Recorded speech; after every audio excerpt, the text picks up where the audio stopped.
Katika miaka ya hivi karibuni, sekta ya kubashiri michezo barani Afrika imekuwa kwa kasi isiyo ya kawaida. Mwaka 2025 umeonyesha wazi kuwa kubashiri si tena shughuli ya pembeni, bali ni sehemu ya maisha ya kila siku ya vijana wengi barani humu. Teknolojia ya simu za mkononi, ukuaji wa mtandao wa internet na mapenzi ya michezo hasa kandanda ni miongoni mwa sababu kuu zinazoendeleza mchakato huu. Kwa mujibu wa utafiti uliofanywa na shirika la Geopol mnamo Aprili mwaka 2025, vijana 4191 kutoka nchi 6 za Afrika walihusishwa ili kuchunguza mwenendo wa kubashiri katika ukanda huo. Ingawa sampuli hiyo haikuwakilisha idadi kamili ya watu kwa usahihi wa kidemografia, matokeo yake yanaakisi hali halisi ya ushindani na ushawishi wa tasnia ya kubashiri michezo. Ifuatayo ni orodha ya nchi 5 bora za Afrika zinazoongoza kwa ushiriki wa vijana katika kubashiri mwaka huu 2025. 1. Afrika Kusini. Afrika Kusini imetwaa uongozi barani Afrika kama nchi inayoongoza kwa idadi ya vijana wanaojihusisha na kubashiri michezo. Takriban 83% ya washiriki kutoka Afrika Kusini waliripoti kuwa tayari wamewahi kubashiri. Hii inaonyesha kuwepo kwa soko lililopevuka lenye miundombinu thabiti na mifumo ya kisheria ya kudhibiti shughuli za kubashiri.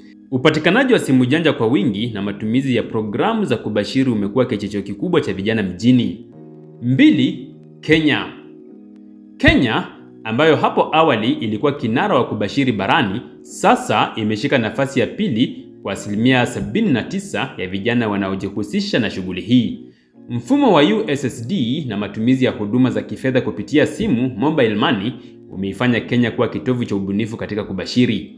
Licha ya kupungua kwa nafasi, Kenya bado ni nguvu ya kuogopwa, hususan miongoni mwa wanaume vijana wanaoshabikia mechi za kandanda.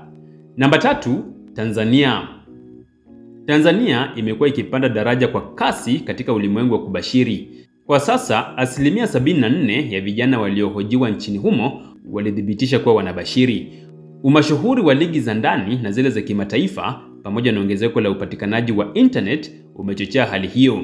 Serikali nayo imeanza kuonesha nia ya kudhibiti na kutoza ushuru sekta hii kama njia ya kuongeza mapato ya taifa. Namba 4, Nigeria.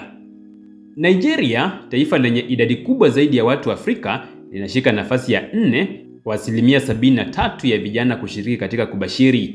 Hata hivyo, kutokana na ukubwa wa idadi ya watu, Nigeria huenda ikawa na idadi kubwa zaidi ya mabashiri kwa ujumla.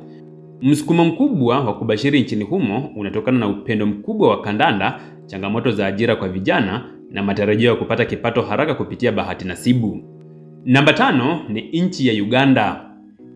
Uganda imechukua nafasi ya 5 kwa 72% ya vijana kujihusisha na kubashiri michezo.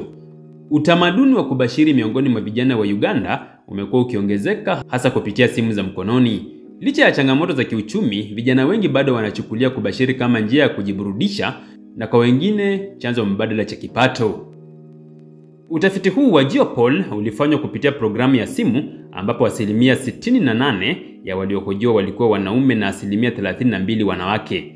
Umri wa washiriki ulijikita zaidi kwa wale kati ya miaka 25 hadi 34 ambao ni 50%, ikifuatiwa na wenye umri wa miaka 18 hadi 24 ambao ni 30% na waliokuwa juu ya miaka 35 kwa 20%. Hii inaonyesha kuwa kundi la vijana linaendelea kuwa nguzo kuu ya soka la kubashiri barani Afrika. Kwa mtazamo wa mwaka 2025, kubashiri michezo si tu burudani bali ni sehemu ya maisha ya vijana wengi wa Kiafrika hasa mijini.